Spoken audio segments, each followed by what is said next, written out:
The New York Islanders season is over. Today, we take a deep dive into why the Islanders fell short in their playoff series against the Carolina Hurricanes. And yeah, it's a little bit more than just poor officiating and Bo Horvat not scoring. We look at it all today on the Locked On Islanders podcast. Your Locked On Islanders, your daily podcast on the New York Islanders. Part of the Locked On Podcast Network, your team every day.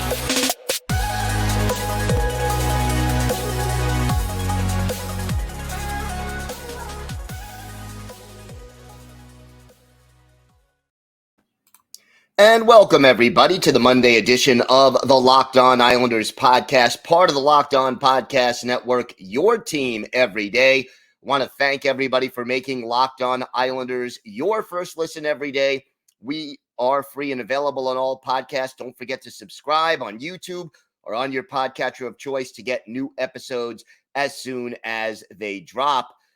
Shout out to our everydayers as we begin our off-season coverage with a deep dive into why the Islanders fell short in their playoff series against the Carolina Hurricanes.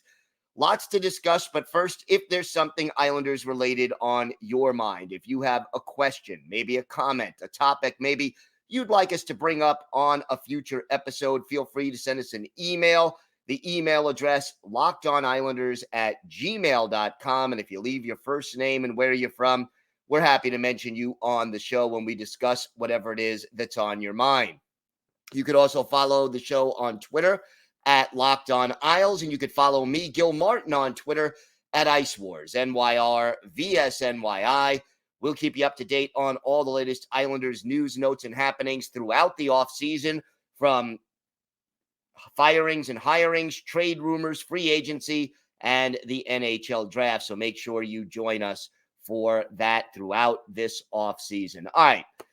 So much to talk about. And today we're really going to sort of take a deep dive into the top 5 reasons that the New York Islanders came up short in their honestly hard-fought series against the Carolina Hurricanes. And I think, these are not the only 5 reasons. I'm not going to say there were only 5, but they definitely, in my mind, were the biggest 5. And feel free in the comments on YouTube or on Twitter or via email to add anything that you feel that belongs on this list. But, to me, the biggest aspect of it, more than anything else, has got to be special teams. I think we start there.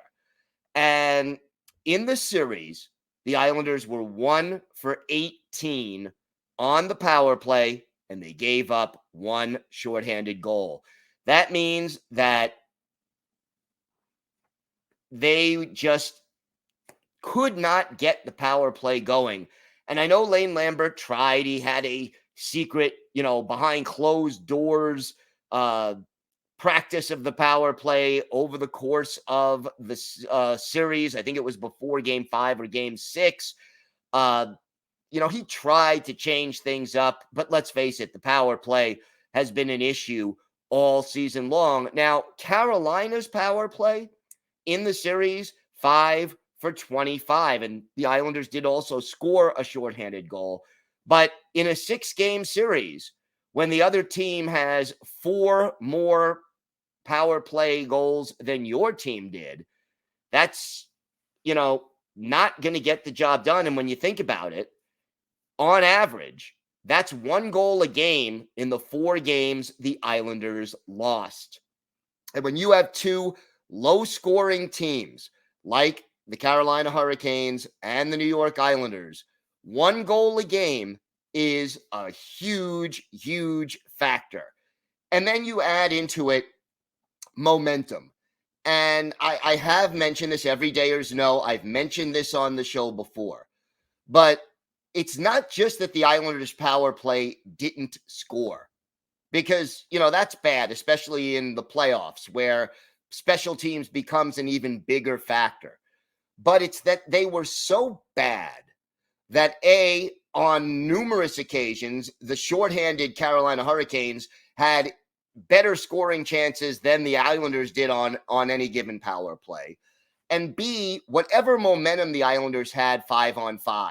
And for most of the series, the Islanders were the better team when the game was being played 5-on-5. Whatever momentum you were gathering up, that fell apart when you go to the power play and you're outplayed when you have the extra attacker. Conversely, even though the Islanders penalty kill did okay, there are 16 teams in the playoffs. Carolina's power play right now is ranked 10th with 5 for 25 or 20%. That's below average. The penalty kill wasn't horrible, but Carolina was able to get momentum off their power play a lot more often than the Islanders were able to do. And that really becomes a factor, again, in the series, in the momentum, in the flow of which team has the upper hand in any given game. And I mean, if you look at the statistics, power play becomes a bigger factor in the playoffs, even than it does in the regular season. And this is no surprise. The Islanders were 30th in the NHL on the power play, and it absolutely, positively was something that hurt this team all year, and it continued to hurt them. And in my mind, really was a difference-making reason why they lost in the Stanley Cup playoffs. Another reason that I think, and we're on to reason number 2, the old expression is in order to win any game, but especially to win a championship or to win in the playoffs, your best players need to be your best players. That means that your stars have to be playing at the top of their game in order for your team to actually get the W. Well, I hate to say it, but there were a number of Islander players who the team needed a lot more from, and they didn't step up. Obviously, the big one is Bo Horvat. 1 goal, 1 assist in 6 playoff games. The goal was a shorthanded goal when the Islanders were already losing 5-1 with 2 minutes left in game 4. Yeah, it was nice to get that goal because you were hoping it would get Bo Horvat going, but unfortunately, it really didn't. And, I'm not saying Bo Horvat was useless. He did win a decent amount of faceoffs, but you're not giving this guy an 8-year, $8.5 million a year contract to be responsible defensively, throw a few checks, and, score a point every 3 games. You are paying Bo Horvat to be a leader and to be one of your top goal scorers, and he just didn't do that.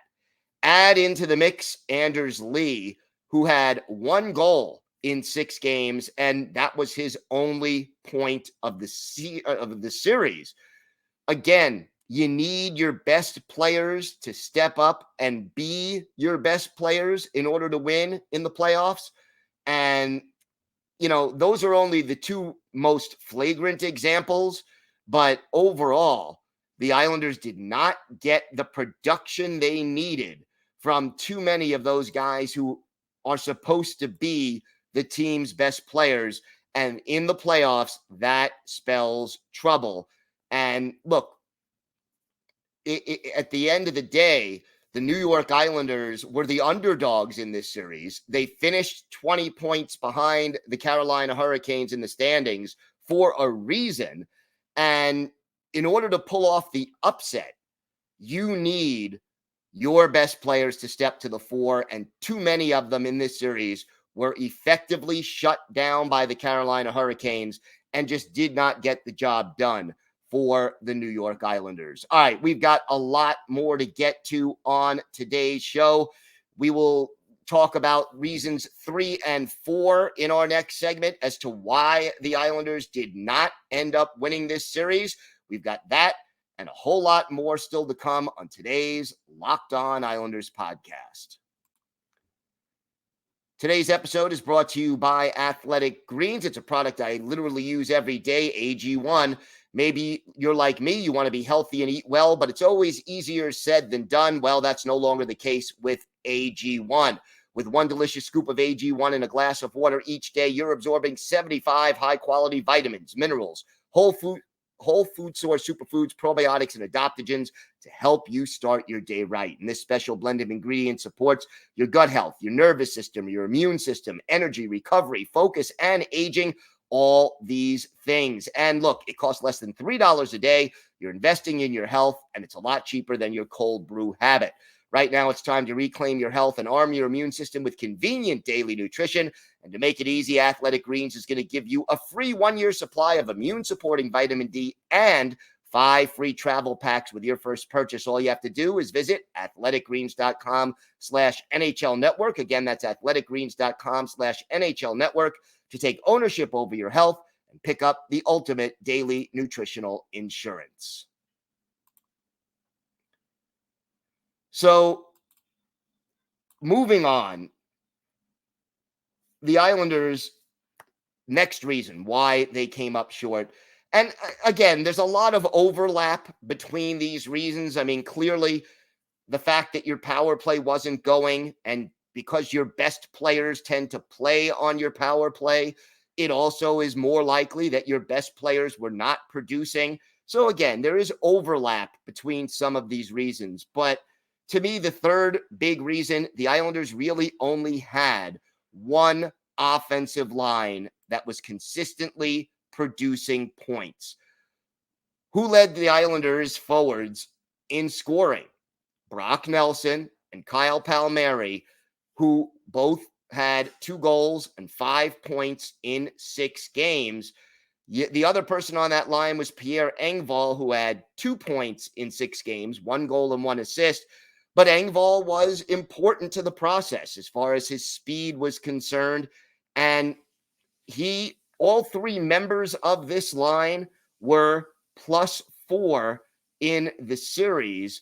No other forward was better than a +2, and only one other forward was a +2 in the series. So you had the Nelson, Engvall, Palmieri line basically producing 5 goals in 6 games. And then, you got 2 goals basically from Horvat, Lee, and, that line. You didn't get a lot of production from the Pajot, Parise, Fashing line. In fact, that line did not score at all in the series. And, the identity line, they had some games they were pretty good. Some games they struggled, but you're not expecting a lot of offense from the identity line. Meanwhile, Matt Martin scored a goal in the series. Cal Clutterbuck scored a goal in the series. Casey Cizikas scored a goal in the series. So the fact that your fourth line had 3 goals, your third line had none, and your first line had 2, again, you need balance because and this basically happened in game 6 where, the Nelson, Engvall, Palmieri line created chances but didn't score. No other line could step up, and you got the 1 goal from Cal Clutterbuck, but realistically, one line going in the playoffs, it is easy for the opposition, especially when you don't have home ice advantage, for them to put their best checking forwards on the ice against that one line and or their top defense pair, their shutdown defense pair on the ice against that, those other lines. So it really, you're not going to win without balance.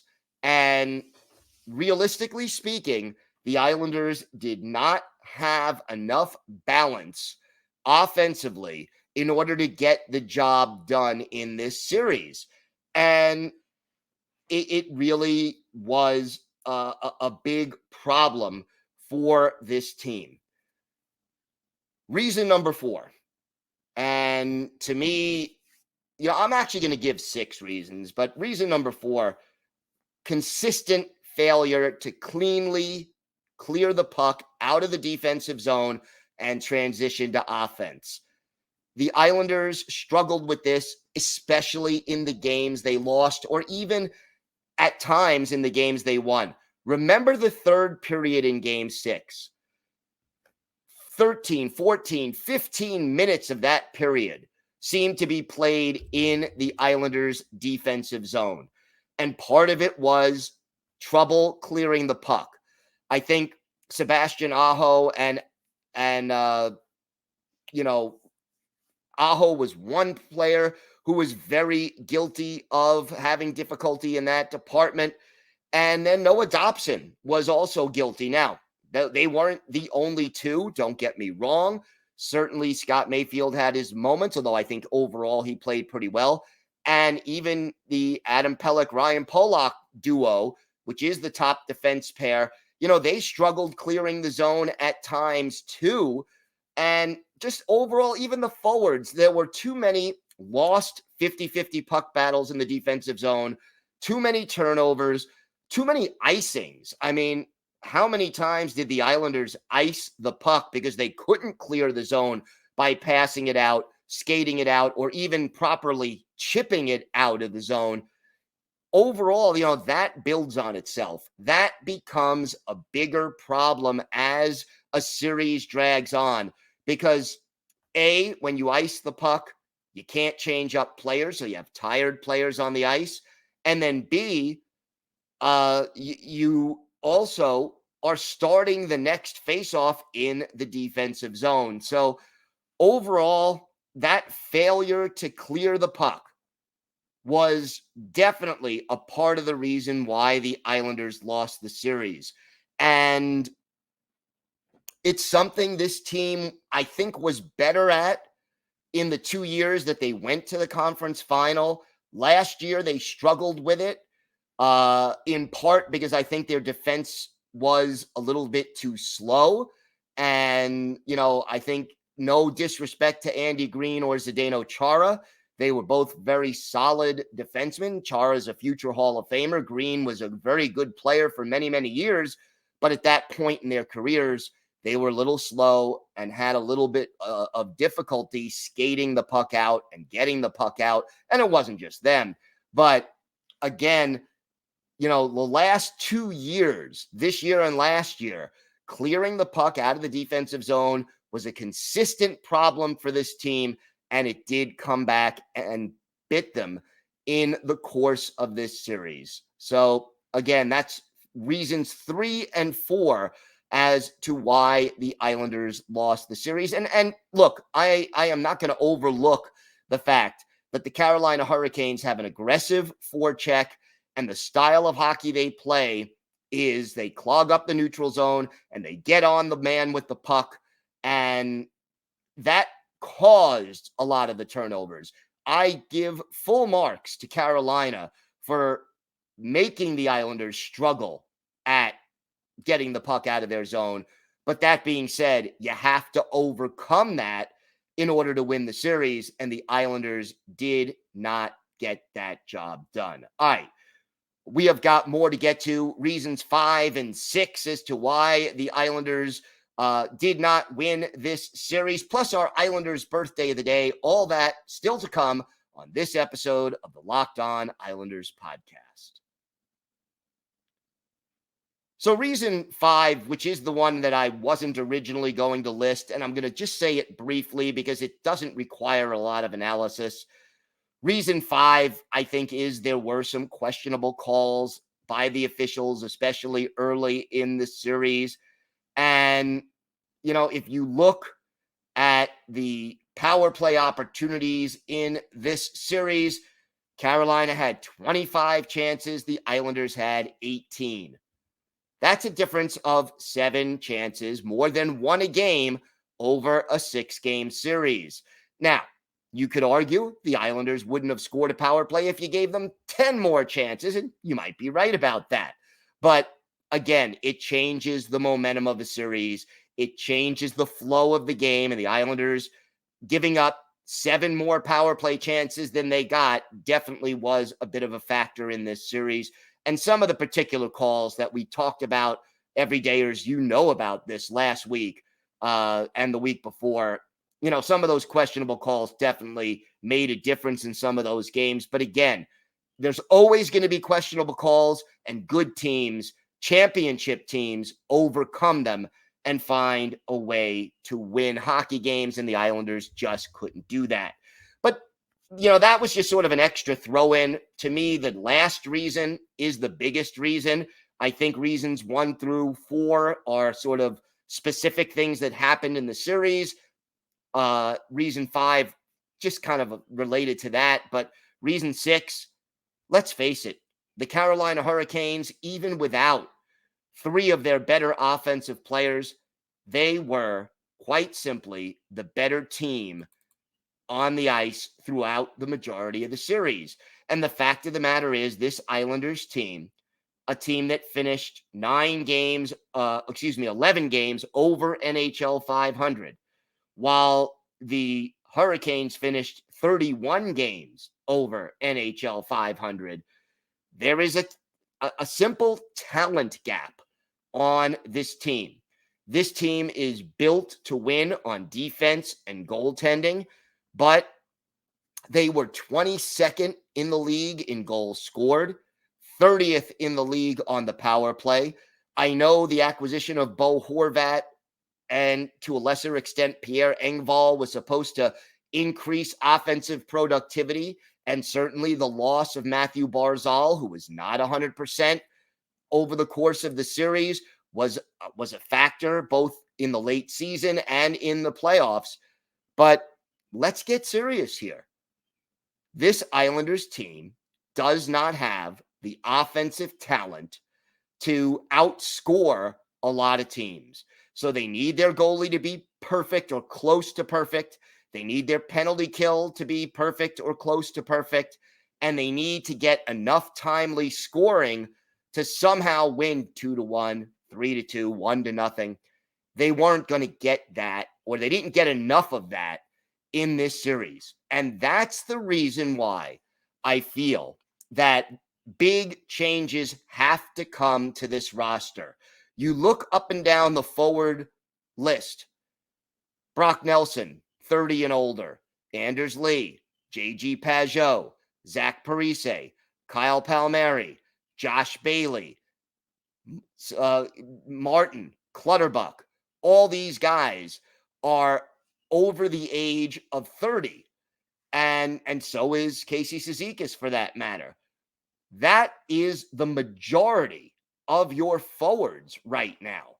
And, Oliver Wahlstrom was supposed to be the young guy who was going to grow and take that next step in his development. And, while he didn't play most of the season, he only played 35 games. So, that means he's, missing more than half of the games. But just offensively, this team, as it's presently constructed, is not good enough. And because of the age of most of the forwards, you're going to see diminishing returns for most of them rather than increasing productivity. And to me, that last reason is the biggest reason why the New York Islanders came up short in this series. And it's the one thing they need to correct in order to take that next step forward, be competitive, not just to squeak into the playoffs as a wild card team, but to eventually be a true Stanley Cup contender. And that's what you want from your hockey team, obviously, when push comes to shove. Time now for our Islanders' birthday of the day. And today is the 64th birthday of former Islanders center Pat Conacher, the native of Edmonton, Alberta, drafted by the New York Rangers in the 4th round of the 1979 entry draft. And he's one of those few players who have played for the Rangers, Devils, and Islanders. It was in that order in his career. Really only played a handful of games, 22 games for the Rangers, was with the Devils for longer, had maybe some of his better seasons with the LA Kings, was briefly with the Calgary Flames, and then finished his career playing 13 games with the Islanders in the 1995-96 season. He only had a goal and an assist with the Islanders in those 13 games. he was really more of a checking forward than he was a goal scorer. Never had, a 20-goal season in the NHL, had a couple in the AHL. His best game as an Islander, April 13th, 1996, in Montreal against the Montreal Canadiens. Eric Fichaud, the goalie for the Islanders, Jocelyn Thibault for Montreal, and it was Pat Conacher who scored his only goal as an Islander. It was his 6th goal of the year because, remember, he played for 3 teams that season. Chris Luongo and Derek Armstrong assisted. That put the Islanders up 5-4, but a goal in the final minute by Stefan Quintal tied it. And the Islanders, in their fisherman jerseys, the originals, tied the Montreal Canadiens 5-5 in Montreal in Pat Conacher's best game as a New York Islander. Conacher, 5'8", 188, not very tall, but he was thick and able to be physical, and he is our Islanders' birthday of the day. Well, want to thank everyone for making Locked On Islanders your first listen every day, everydayers. Tomorrow on the show, we'll talk a little bit about management and coaching. Do any changes need to be made there? We'll break down the performance of Lane Lambert, Lou Lamoriello, the assistant coaches, and take a deep dive into what, if anything, needs to change next season if the Islanders are going to get back on track and have a better year. So make sure you join us for that. Until then, have a great day, everybody. Stay safe. And of course, let's go Islanders.